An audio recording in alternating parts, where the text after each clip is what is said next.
I'm going to point out the flaws in the most expensive Malibu mansion that still hasn't sold, so when you design, build, or buy your mansion, you won't make the same mistakes. Let's go. Hi everyone, it's 𝗕𝗫 here.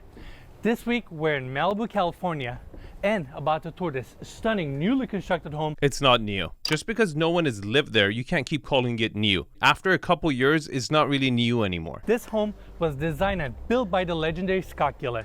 House gets amazing views of the Pacific Ocean, has beautiful finishes, timeless design, and it's certainly one of a kind home. It's so funny calling this design beautiful and timeless, when in the background we can see this ginormous wall with the tiniest square casement windows that are completely out of proportion. This is gonna be a fun one, guys. We got 7 bedrooms, 10 bathrooms, 15,500 square feet of interior space, built on a 148,290 square foot lot.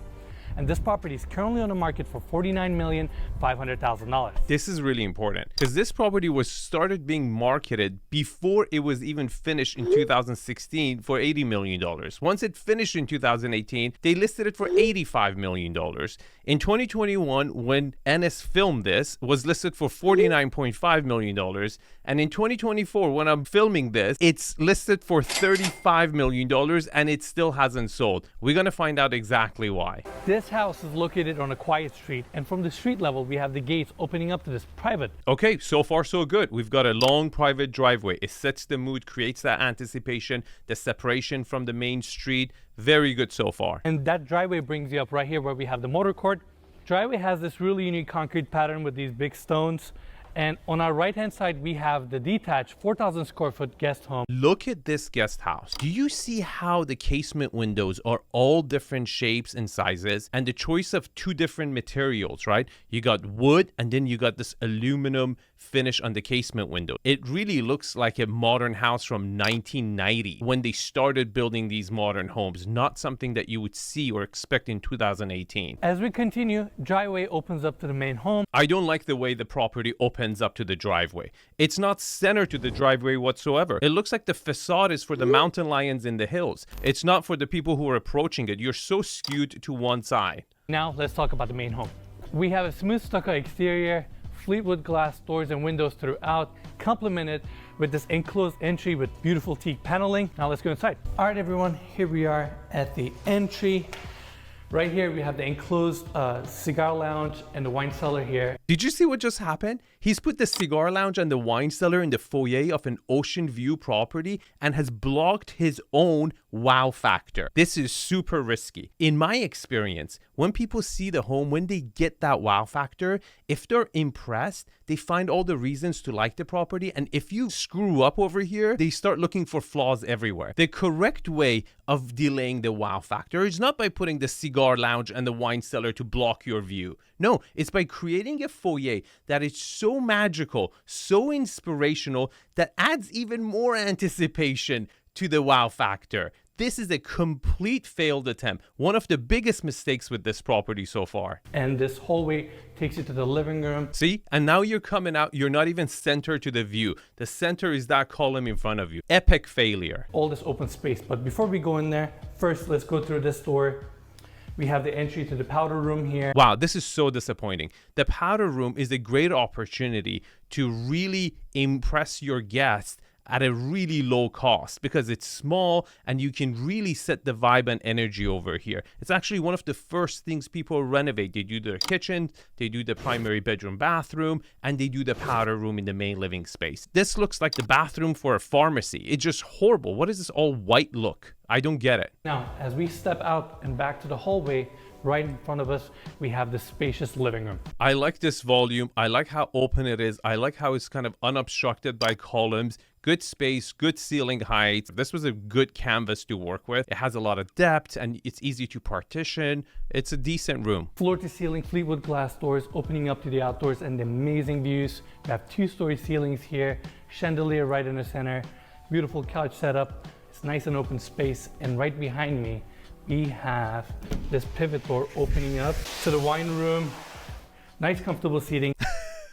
This is so bad. You have to go back to the front door to get in your wine cellar. It looks like a reception area for an office. Shouldn't the wine cellar on an oceanfront property have a window to the, ocean view? Getting out, and let's go toward the room next door, which is the cigar lounge. Scott is a big cigar fan. This is the worst cigar lounge I've ever seen. You decided to put the cigar lounge right next to the wine cellar, but it's just, they can't even talk to each other. You don't have the width in the room to set up a, club arrangement seating so people could talk. It's just, no, like, get in a line, smoke your cigar, and get the hell out. Let's go back out to the first floor. By the way, we have these beautiful oak hardwood floors throughout. While we're up here, I would like to talk about these beams.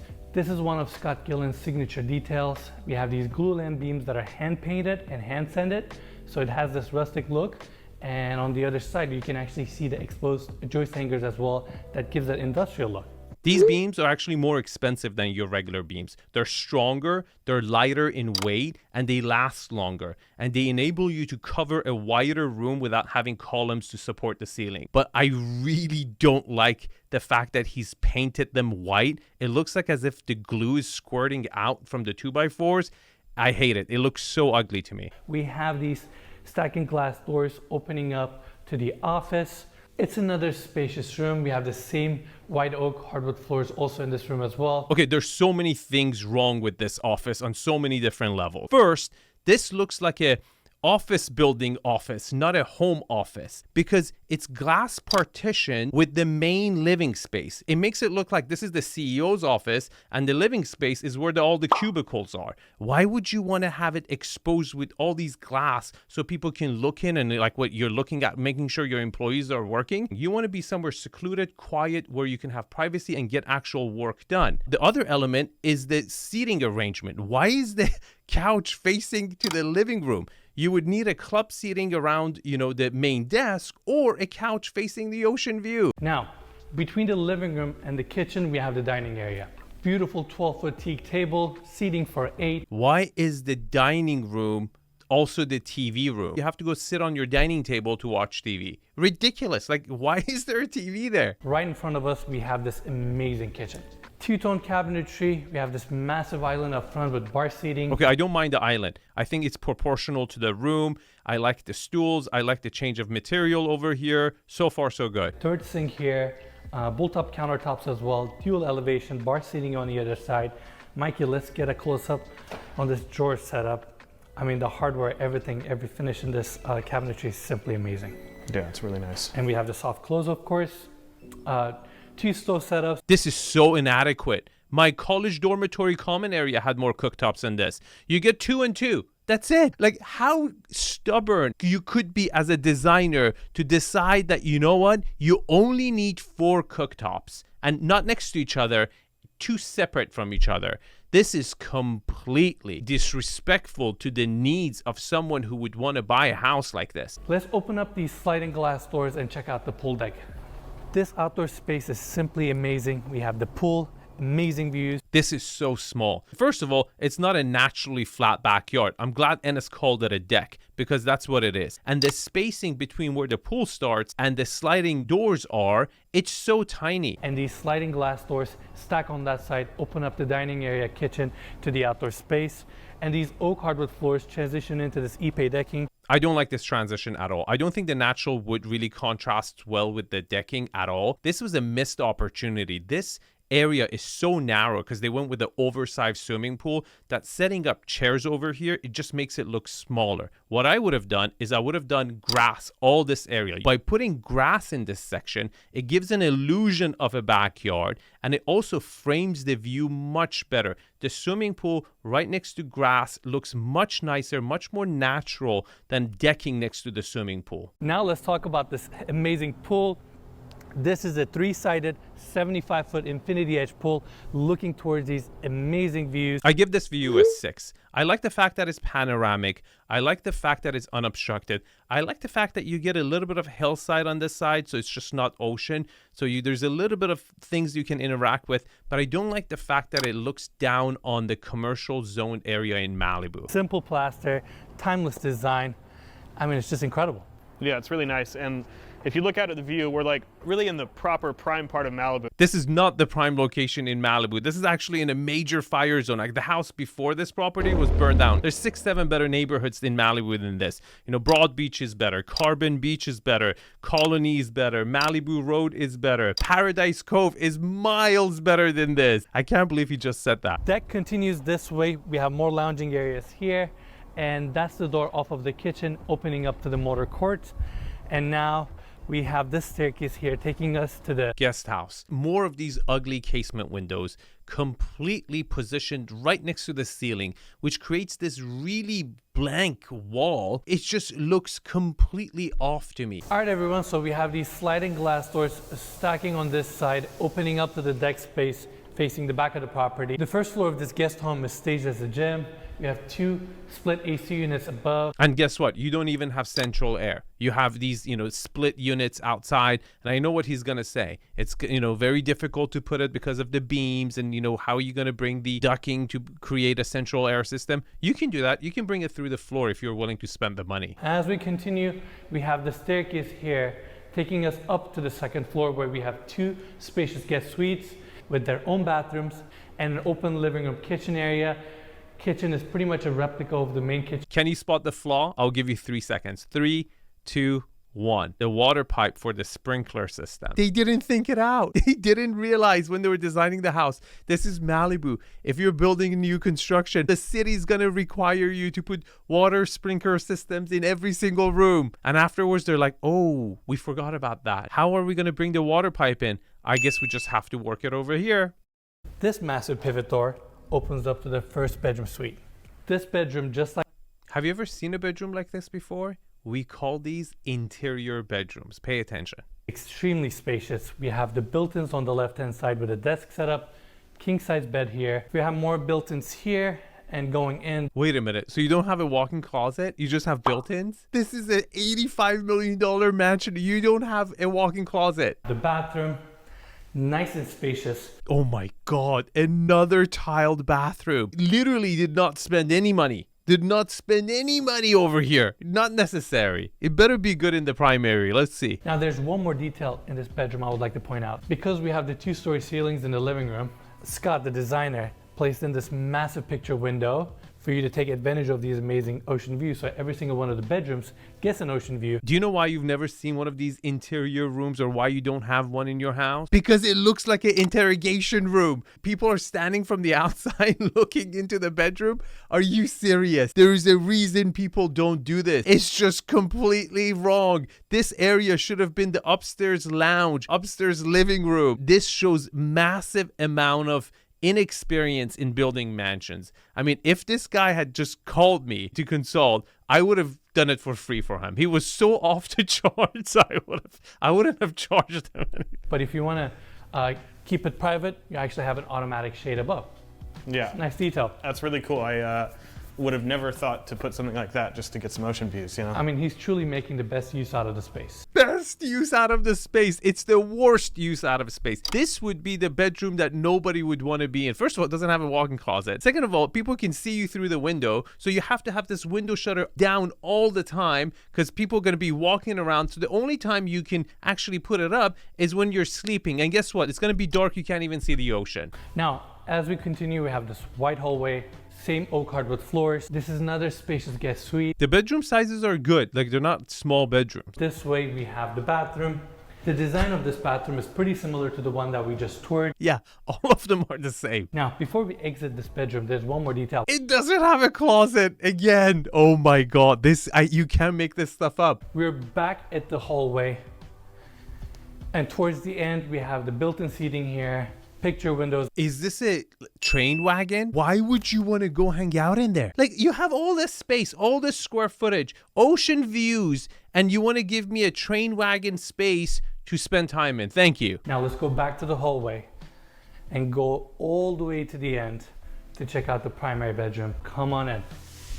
This is one of the most impressive primary bedroom suites we've ever toured in this channel. Really, Enes? Really? Like, all these mansions, this is one of the best ones? Come on, man. Come on. It's so not. There's so many better ones you've toured than this. King size bed situated on this side, custom furniture throughout. I mean, this bedroom is simply amazing. You see how the air ventilation, the AC is right above the bed? That's not good. That's how you catch a cold. You turn it on, it blows you, the next morning you wake up with a cough. We have this sliding door opening up to the bathroom. Bathroom is very spacious. They're all spacious, we get it, Enes, but all of them have horrible finishes. I have the double vanity setup right here with the same drop-in sinks, mirror setup above. This door opens up to the water closet. You could have at least put a Japanese toilet for the primary. Are you serious? This is like straight up. The guy was like, you know what? I bet you I can build a mega mansion for $85 million and only use, Home Depot material. Fleetwood glass doors open up to this private balcony just for the primary bathroom. And right here, we have the freestanding tub. That's not a tub. That's a salad bowl. That's a really large salad bowl. We have one at our house. And I mean, it just looks incredible. Yeah, it's really nice. And I assume this is basically made the same way as a glue lamp, right? They stack them, bond them, and then just carve it out of a single piece, right? Exactly. And then they sand them out, smoothed it out, and it looks just beautiful. And it stays that way. Good. I was hoping it wouldn't just fall apart. Yeah, they use a really good glue. It stays that way. A glass door here opening up to this massive walk-in closet. This is not a walk-in closet. This is the boys' locker room. Why does it look like this? You didn't give us any walk-in closets. And when you did, you didn't even give us a closet. You gave us a boys' locker room. How come they're all covers everywhere? Like, you know what a mess it would be trying to find your stuff? You have to have like tags telling exactly what's in each door because you're going to forget. Horrible design. What a horrible, horrible design. Now let's take the stairs and go down to the lower level, check out the media room and the staff quarters. I also realized I forgot one more detail about the staircase design. We have this nice reveal detail on each side. I don't know who came up with the idea of placing aluminum finish next to this color wood. It just looks so out of place. Definitely not Malibu. Maybe office building, but not Malibu whatsoever. This door opens up to a spacious laundry room with 2 washers and 2 dryers. Great. We didn't even have a laundry room on the second floor or the top floor or the main floor. So if you need to do your laundry and you're in the primary area, you need to bring 2 sets of stairs to do your laundry. Great. Fantastic. The last room we have on this level is the media room, and it starts right here. We have the sliding glass door opening up to the space. Look at this low ceiling. Basements is not where you go with low ceilings, right? That's a common misstep. If you really want to go to ultra luxury, basements are exactly the place where you want to give a higher ceiling to take it out of that, stuffy basement vibe. And I'm glad he didn't call it like a movie theater because I would have screamed at him. Seating area right here. TV is positioned on this side. And even this room gets these sliding glass doors, opens up to the wraparound deck. Mikey, why don't we go outside and check out that deck space? Yeah, let's get the hell out of here. It's so depressing down here. Do you remember those small casement windows? There was a castle here? There was a castle. I think that's where he got the idea. There used to be an old castle over here that burned down. But you see how the castle has this area where the archers would come and shoot at the enemy? He was like, you know what?